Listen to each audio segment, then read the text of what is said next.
ወንድ አጥር ኑሃሚን እጇን ያዝ አድርጎ ነይ አብረሽኝ ነው ይዤሽ የሚሄደው በማለት ወደት ይዟት ሊሄድስ ነበር።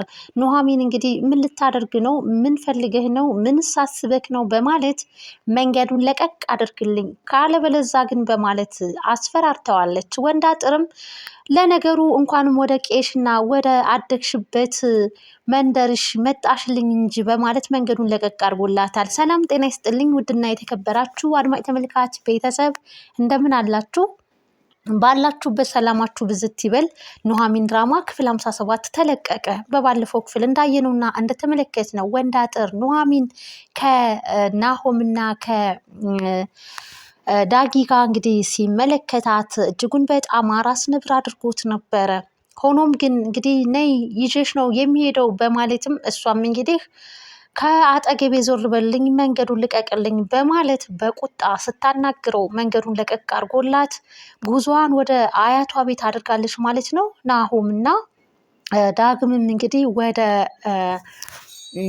ኑሃሚን አያት ቤት ጉዟቸውን አድርገዋል። የኑሃሚን አያት እጅጉን በጣም ደስ ተሰኝታ በአማረ ፊት ነበር እንግዲህ የተቀበለቻቸው። እንግዲህ ከፍትፍቱ ፊቱ የሚባል ነገር አለና ደስ በሚል በፈገግታ ነበረ ልጆች ብላ እቅፍ አርጋ ስማ የተቀበለቻቸው።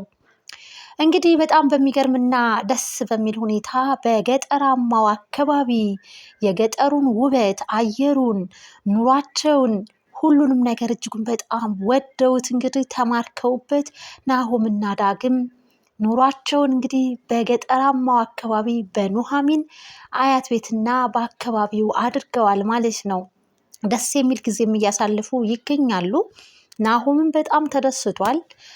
ዳግምም እጅጉን በጣም የአቶ ለይኩን ጉዳይ ቢያሳስበውም ነገር ግን በገጠራማው አካባቢ እያሳለፈ ያለው ጊዜያቶች እጅጉን በጣም ደስ ብሎታል። ነገር ግን አባቱ መሞቱን አለማወቁ ግን በጣም ያሳዝናል። ግራም ገብቶታል። ኑሃሚንም ስትጠይቀው ነበረ ስለ አባትህ ያወቅከው አዲስ ነገር አለ? የቅርብ የምትሏቸው የምታውቋቸውን ሰዎችስ ደውለህ ጠይቃቸዋል? ስትልም ነበር። እሱም ደውሎ እንደጠየቀ ነገር ግን አባቱን እዚህ ቦታ አይተናል የሚል ማንም ሰው የለም ማለት ነው።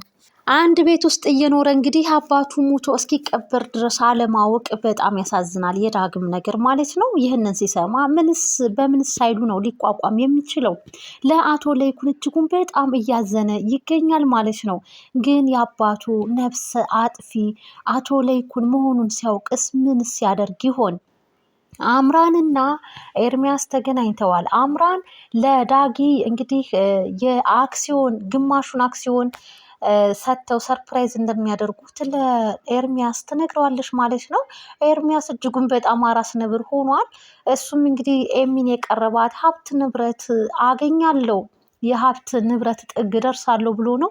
ነገር ግን ለዳግም የአክሲዮኑን ግማሽ እንግዲህ ባለቤት እንደሚያደርጉት እና ሰርፕራይዝ እንደሚያደርጉት ሰምቻለሁ በራሴ በጆሮዬ ለይኩንና ዝናሽ ሲያወሩ በማለትም አብስራዋለች። እጅጉን በጣም ደንግጧል። በሌላ በኩል ኤሚና ኤርሚያስ እንግዲህ የዲኤንኤ ምርመራ ለማድረግ ከማበጠሪያ ላይ ፀጉር እንግዲህ አንስታ ነበር። ነገር ግን ይህ ፀጉር የዳግም ነው ወይንስ የናሆም ነው በማለት ግራ ተጋብታለች። እናም እንግዲህ ግራ መጋባት የለብሽም ትክክለኛ የናሙና ፀጉር ያስፈልጋል እያለ እሱ ከውጭ ነው እንግዲህ ጃዝ እያለም እንግዲህ ኤርሚያስ ይገኛል ማለት ነው። አምራን እና ወይዘሮ ዝናሽ እንግዲህ እጅጉን በጣም ትልቅ ሰጣ ገባ ውስጥ ገብተዋል። የአምራንን ደካማ ጎን ተጠቅማ ወይዘሮ ዝናሽ እየተጫወተችባት ነው።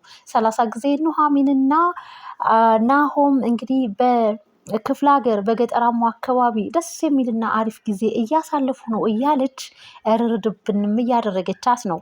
በነ ወይዘሮ ዝናሽ ቤት እንግዲህ እንደ ልጅ ሚስት ሳይሆን እየታየች ያለችው እንደ ቤት ሰራተኛ እንግዲህ መጥረጊያውንም ሞልወያውንም ከሽንት ቤቱ ጀምረሽ ቤቱን አጽጂ እያለችም መጥረጊያና ሞልወያም እንግዲህ ወይዘሮ ዝናሽ ለአምራን ስትሰጣትም ነበረ።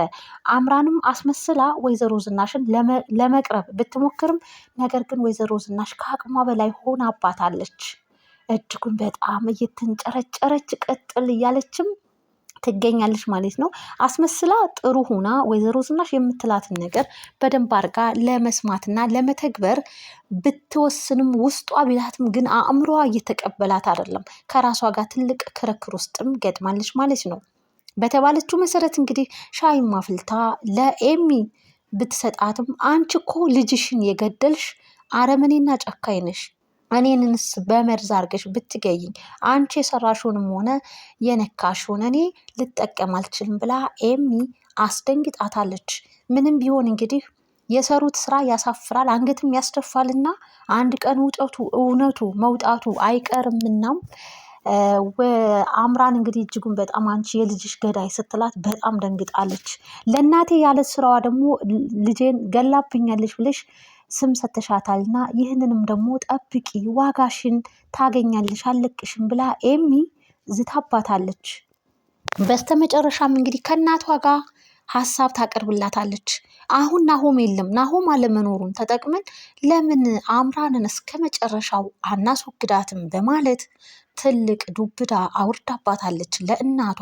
እናትየዋም ምን ማለትሽ ነው ኤሚ በማለት ደንግጣለች። ምክንያቱም ኤሚ የማታውቀው ነገር አቶ ሰንበቶ እንግዲህ በእነሱ ቤት በአቶ ለይኩን እጅ እንግዲህ ሞቷል፣ ተቀብሯል ማለት ነው።